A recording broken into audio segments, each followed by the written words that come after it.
Jadi ibu-ibu dan bapak-bapak yang dirahmati oleh Allah, gereja bukannya tidak tahu bahwa umat Islam diharamkan mengucapkan selamat Natal. Mereka tahu, tapi justru mereka menghendaki umat Islam ini melanggar akidahnya. Dengan cara yang halus seperti itu, umat Islam banyak yang terpancing. Maka ada kemudian umat Islam yang dari kelompok Islam liberal mengatakan umat Islam mengucapkan selamat Natal nggak apa-apa, karena menurut mereka saat itu umat Islam mengucapkan selamat atas lahirnya Nabi Isa alaihissalam. Ini kelompok jil beranggapan seperti itu. Di sisi yang lain ada kelompok juga di sisi yang lain mengucapkan selamat Natal berarti mengucapkan selamat atas lahirnya Tuhan Yesus. Ini sudah jelas merupakan suatu pelanggaran akidah.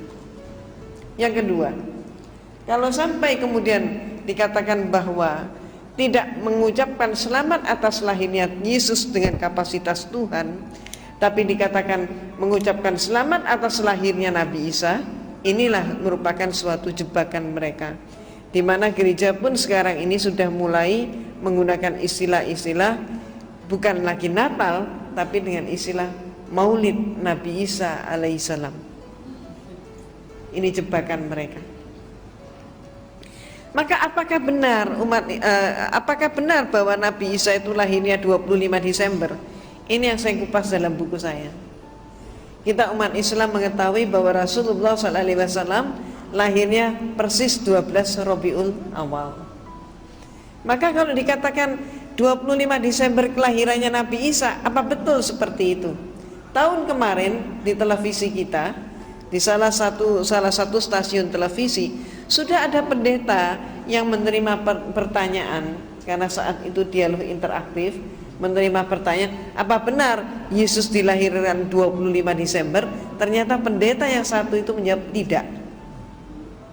Nah, apakah kemudian pada tahun ini nanti mereka juga akan berani untuk menyampaikan bahwa sebetulnya yang terjadi tidak seperti itu, bahwa Natal ini bukan kelahiran Nabi Isa?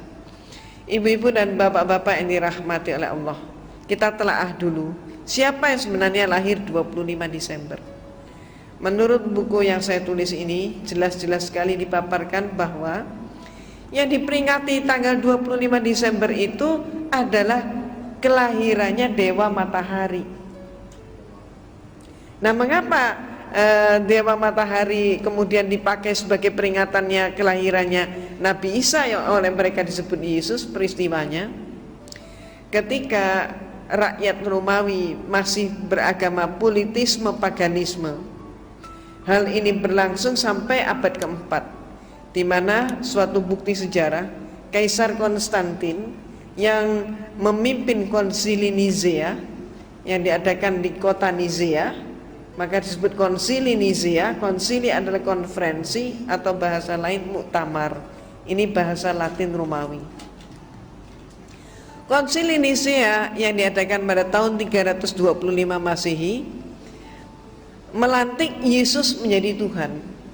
Jadi Konstantin melantik Yesus menjadi Tuhan, yang saat itu sebelumnya Yesus tidak pernah dinyatakan sebagai Tuhan. Dan sampai hari ini pun kalau ibu dan bapak mencermati seluruh Bible, tidak ada satu kalimat pun yang menyatakan Yesus sebagai Tuhan. Dia tidak pernah menyatakan sembahlah aku Tuhanmu. Hal itu tidak pernah terjadi. Kenapa? Karena fakta memang mengungkap, sejarah mengungkap Yesus dipertuhankan untuk pertama kalinya tahun 325 Masehi, dan yang melantik adalah Kaisar Konstantin. Nah, Kaisar Konstantin melantik Yesus menjadi Tuhan, memimpin konsili. Saat itu agamanya Konstantin belum Katolik.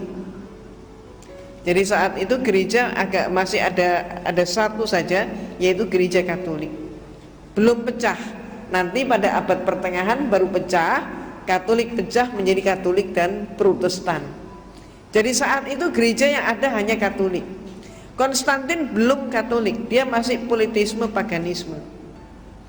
Ketika terjadi kemelut pada Imperium Romawi, di mana Imperium Romawi hampir mengalami kepunahan, Maka mereka pun mencari penyebabnya, para pembesar mencari penyebabnya. Apa penyebabnya? Maka saat itu kekaisaran menengarai penyebabnya adalah berbagai macam sembahan-sembahan yang mereka punyai tidak mampu mempersatukan bangsa Romawi. Jadi artinya agama mereka yang ada dianggap tidak kondusif. Maka kemudian Kaisar Romawi menerima masukan karena dia pun sendiri telah melantik Yesus sebagai Tuhan. Dia menganggap keterangan-keterangan dari Paulus dan anak buah Paulus mengatakan ini ada sebuah agama yang mampu mempersatukan rakyat. Maka kemudian dari situlah Konstantin tertarik dengan Katolik untuk menyederhanakan Tuhan-Tuhan mereka yang berpuluh-puluh itu tadi. Termasuk misalnya yang Bapak Ibu kenal dan yang tidak asing dalam kehidupan orang-orang Romawi maupun di dalam pergaulan sehari-hari, kita kenal nama adalah Dewa Zeus yang dianggap sebagai Dewa Bapak. Bapak Ibu juga kenal istilah Dewi Jupiter, Aurora, Venus, maupun juga yang lain. Termasuk Bapak Ibu juga kenal dari film televisi atau film-film lain, Hercules termasuk itu, termasuk Xena termasuk itu. Semua itu adalah dewa dan dewi yang mereka sembah. Tidak mustahil tiap rumah mempunyai sembahan yang beda-beda, walaupun di antara sembahan yang demikian banyak itu ada persamaannya. Di antaranya yang mereka sembah adalah Dewa Zeus. Ini yang paling populer. Selain itu juga ada dewa lagi yang sangat populer, yaitu Dewa Mitra, yang juga disebut Mitras atau disebut Dewa Ra. Ini sama, yaitu apa? Yaitu Dewa Matahari. Mereka beranggapan bahwa matahari ini adalah sesuatu yang sangat penting, dan mereka ketakutan kalau sampai matahari tidak terbit. Maka mereka menyembah matahari yang lahirnya oleh mereka ditempatkan setiap kali titik balik matahari. Jadi matahari mencapai titik balik selatan, berakhirnya musim dingin, masuk ke musim semi. Saat itulah mereka memperingati lahirnya Dewa Matahari, yang persis pada saat itu jatuhnya ditempatkan tanggal 25 Desember. Orang-orang Romawi terbiasa setiap tahun satu kali mereka pesta pora untuk menyambut lahirnya Dewa Matahari. Jadi kalau orang-orang di Cina, penanggalan Cina, tiap tahun baru itu ditempatkan dengan jatuhnya musim semi, mereka menari dan sebagainya. Tapi orang Romawi yang paling mereka peringati adalah Dewa Matahari. Karena menurut orang-orang Romawi, dewa yang satu inilah yang paling penting di dalam kehidupan. Nah, cara mereka pesta adalah laki, perempuan, tua, muda, besar, kecil keluar dari mereka rumah. Nari, nyanyi, bahkan sampai mabuk, sampai terjatuh, tertidur di jalan-jalan. Semalam suntuk mereka pesta. Ketika kemudian Konstantin melihat kepentingan negaranya, maka kemudian dia masuk dalam agama Katolik. Karena Konstantin masuk menjadi pengikut Katolik, maka dia menginginkan dengan demikian seluruh rakyatnya pun menjadi Katolik. Katolik sebagai agama negara. Tapi rakyatnya nampaknya tidak mau pindah agama. Disebabkan apa? Kalau mereka pindah agama, maka berarti mereka khawatir pesta 25 Desember ini hilang. Konstantin menangkap kegelisahan seperti ini.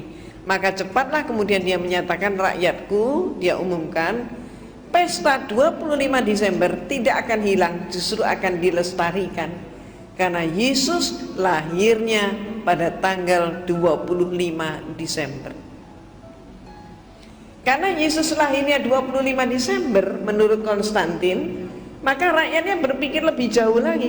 Oh, kalau begitu Yesus adalah anaknya Dewa Matahari. Ini oleh mereka diiyakan juga. Iya, betul katanya. Maka berbondong-bondonglah seluruh rakyat Romawi masuk ke agama Katolik. Ini sejarahnya. Maka sejak saat itu pula Maka seluruh patung-patung dewa matahari diubah namanya menjadi patung Yesus. Demikian pula kalau bapak-bapak ibu-ibu cermati itu di apa namanya, di patung-patung itu kan seringkali ada bulatan di belakang kepala. Itu simbol apa itu sebenarnya? Simbol dewa matahari. Simbolnya matahari. Di salib itu, di belakang kepala salib itu kan juga ada bulatan atau kadang ada sinar, kan begitu. Sinar atau bulatan apa? Matahari. Nah, sejak saat itulah dipakai. Nah, kemudian ibu dan bapak yang dirahmati oleh Allah, pada saat bulan-bulan ini pun, hari-hari ini pun, bapak dan ibu sudah mulai melihat di berbagai mall, di toko-toko, di gedung-gedung, mereka pakai pohon cemara. Kemudian hiasannya bagus sekali. Betul kan? Menarik sekali. Ada kemudian pakai pohon cemara penuh dengan salju. Terus kemudian ada kandang domba. Ada palungannya, di situ Yesus lahir. Ada lagi yang dengan memperagakan gua, Yesus lahir di dalam gua. Jadi sebetulnya yang mana yang benar? Yesus lahir di bawahnya pohon cemara, atau lahirnya di kandang domba, atau lahirnya di dalam gua? Yang benar yang mana? Belum lagi nanti ada hiasan Sinterklas, pakai kijang kencana itu kan. Jadi yang mana ini yang benar? Nah, ternyata ibu-ibu dan bapak-bapak yang dirahmati oleh Allah, di dalam Bible, di dalam kitab suci mereka, di situ ada 4 buah Injil di dalamnya, yaitu karangan Matius, Markus, Lukas, Yohanes. Yang memuat peristiwa tentang lahirnya Yesus hanya ada 2 Injil, yaitu Matius dan Lukas. Di dalam buku saya pun saya kutip dengan persis seksama apa kata Matius dan apa kata Lukas. Maka menurut informasi mereka, Matius dan Lukas yang sama-sama menyatakan mendapatkan firman Tuhan, sama-sama menyampaikan firman Tuhan, tapi banyak yang kontradiksi. Kontradiksinya antara lain, yang satu menyatakan Yesus lahirnya di zaman Kaisar Agustus, yang satu menyatakan Yesus lahirnya di dalam pemerintahan Herodes Agung. Konsekuensinya berarti perbedaan pendapat di antara mereka ini berarti mempengaruhi penentuan tahun 1 Masehi sebagai tahun kelahiran Nabi Isa. Dengan arti kata lain, tahun Masehi yang sekarang ini dipakai oleh umat manusia di dunia ini, termasuk kita juga pakai, yang katanya sekarang adalah tahun 2003 Masehi, ternyata salah hitung. Jadi Dionysius lah saat itu yang diperintahkan untuk membuat penanggalan, ternyata salah ngitung. Cuman kesalahan yang dilestarikan. Sementara kita sendiri punya tahun baru Hijriah, tapi seringkali nggak hafal kita tahun berapa sekarang. Ya paling cuman berapa orang yang tahu, nggak semuanya. Nah, ya kalau kita semua tahu, alhamdulillah. Nah, oh baru Idul Fitri ya, karena baru Idul Fitri jadi masih ingat. Karena baru kirim kartu ya, alhamdulillah. Nah, ibu-ibu dan bapak-bapak yang dirahmati oleh Allah, ada hal yang sama juga informasi Lukas dan informasi Matius. Samanya apa? Kedua mereka menyatakan Yesus lahir di malam hari. Ketika bintang gemerlapan, dan saat itu gembala menggembalakan ternak mereka ke padang rumput tengah malam. Nah, maka informasi ini coba kita analisis. Kalau dikatakan Yesus lahirnya tengah malam, bintangnya gemerlapan, kemudian gembala menggembalakan ternak ke padang rumput tengah malam, itu artinya musim apa? Nggak mungkin salju ya.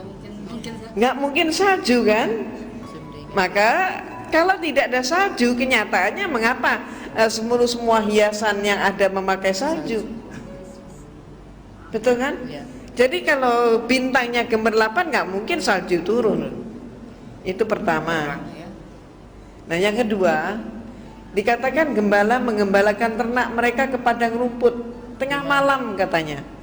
Kalau kenapa gembala kok digembalakannya tengah malam? Kenapa tidak siang hari?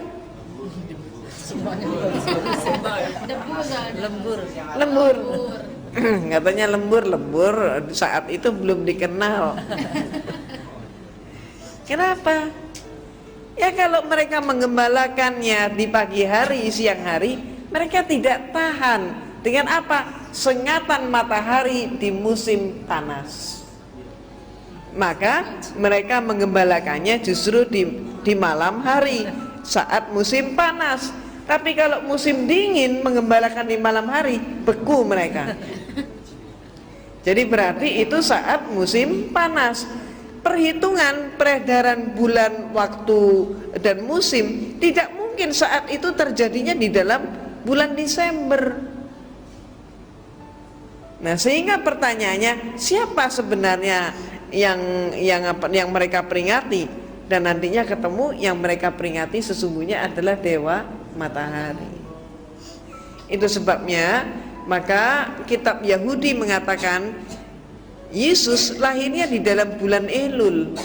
Nah, bulan Elul itu kapan? Bulan Elul itu antara Juli September, bukan Desember. Kalau kitab suci Al-Quran, maka kita simak bersama firman Allah di dalam surat Maryam. Dikatakan dalam surat Maryam bahwa Nabi Isa alaihissalam dilahirkan oleh ibunya di bawah pohon korma. Ketika pohon korma berbuah dengan lebat, maka pangkal korma digoyang, buah korma pun berguguran. Ini musim apa? Musim korma berarti musim panas. Jadi alhamdulillah ibu dan bapak, bulan Agustus yang lalu saya mendapatkan anugerah dari Allah, saya bisa berumroh. Nah, maka ketika mengadakan perjalanan ke Sharjah, maka di sana saya masuk sebuah museum. Di halaman museum itu ada pohon korma yang berbuah lebat. Dan saat itu di Saudi memang banyak sekali pohon korma yang buah kormanya pun berguguran di sekitar pohon itu. Sedang musim buah korma, pas panasnya pun sedang luar biasa. Pas panas-panasnya, antara saya di sana saat itu antara 40-50 derajat. Panas sekali. Dan kami semua yang mengunjungi museum itu dipersilahkan oleh penjaga untuk memetik buah korma dari pohonnya sendiri. Bagi orang Indonesia ini suatu yang sangat langka. Maka kemudian ketika saya petik satu buah korma, apa yang terjadi? Satu saya tarik, yang lain pun berguguran. Nah, inilah saya sangat bersyukur atas karunia Allah termasuk bisa membuktikan ayat itu. Jadi pangkal korma digoyang, buah korma pun berguguran.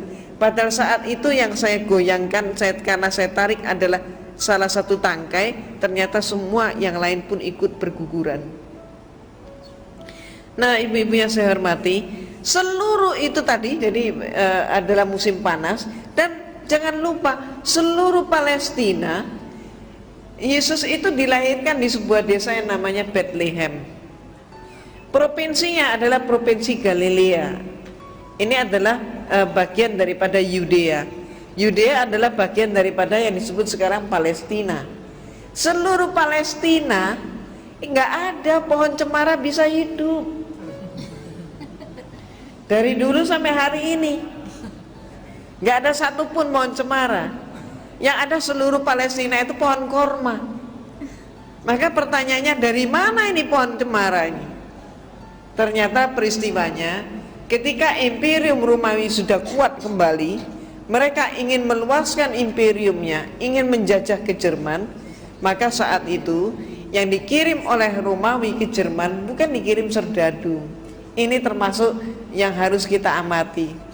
Jadi suatu invasi terhadap suatu negara tidak selamanya lewat tentara. Jadi penjajahan pun tidak selamanya penjajahan fisik. Ini yang harus kita amati. Demikian pula yang dikirim saat itu oleh Romawi bukan tentara, bukan serdadu, tapi yang dikirim ke Jerman adalah para pastor dari kelompok atau dari ordo Yesuit. Nah, pastor ini diberi perintah untuk menyelidiki orang Jerman menyembah kepada apa, agama mereka apa. Dalam waktu singkat para pastor ini mendapatkan berita bahwa orang Jerman saat itu agamanya masih animisme, dinamisme. Yang disembah adalah dewa yang merupakan dewa sebuah pohon, yang pohon itu mempunyai bentuk yang khusus, yaitu apa? Pohon itu selalu menjulang tegak ke udara, dan sekaligus pohon itu mengeluarkan bau harum yang sangat khas. Tidak ada bau harum yang menyamai. Pohon apa itu kira-kira? Pohon cemara. Maka bau cemara itu kan khas, tidak ada yang mirip dengan baunya cemara. Nah, kemudian para pastor segera pulang ke rumah melaporkan orang Jerman menyembah dewa cemara. Maka kemudian Konstantin segera mengadakan rapat, dan kemudian hasilnya mengirim semakin banyak pastor ke Jerman. Armada pastor dikirim, perlunya apa? Untuk menyebar ke seluruh pelosok Jerman dengan mengatakan Yesus lahirnya di bawah pohon cemara. Karena orang Jerman menyembah pohon cemara, dikatakan Yesus itu lahirnya di bawah pohon cemara, maka rakyat Jerman kemudian berkesimpulan, oh kalau begitu tidak beda antara agamamu dan agama saya, katanya. Ternyata Yesus anaknya dewa cemara. Maka kemudian agama Kristen pun masuk ke Jerman. Ini yang terjadi. Nah, ibu-ibu dan bapak-bapak yang dirahmati oleh Allah, sekaligus nanti di sini bapak dan ibu akan mendapatkan tambahan wawasan bahwa ternyata Natal itu pun baru menjadi acara resmi gereja pada abad yang ke-5, sebelumnya tidak. Dan masih banyak informasi yang lain, termasuk ayat-ayat Bible yang sebenarnya menyatakan bahwa perbuatan untuk menyembah kepada patung, kepada orang berhala-berhala adalah perbuatan yang sangat dilarang oleh agama. Nah, dikatakan juga bahwa peringatan hari kelahiran itu tidak dikenal di kalangan mereka, tapi justru yang melakukan peringatan kelahiran adalah orang-orang yang dianggap sebagai orang-orang yang sesat, termasuk Herodus dan sebagainya, orang-orang kafir istilah mereka. Nah, sekarang pertanyaannya, dengan mengetahui bahwa muatan daripada 25 Desember Natal itu ternyata tidak benar, bertentangan dengan akidah kita, maka sekarang menjadi suatu pemikiran ulang hendaknya, apakah kita juga ikut masih tetap mengucapkan selamat Natal. Sebab menurut fatwa MUI, menurut Buya Hamka almarhum, maka merayakan Natal ataupun berarti mengucapkan selamat Natal hukumnya haram. Mengapa diharamkan? Itu tadi sebabnya. Dan Kristen memang senantiasa berusaha untuk mempengaruhi kita umat Islam untuk melanggar akidah. Nah, ibu dan bapak, ini dahulu pemaparan saya. Silakan kita masuk dalam sesi tanya jawab terlebih dahulu.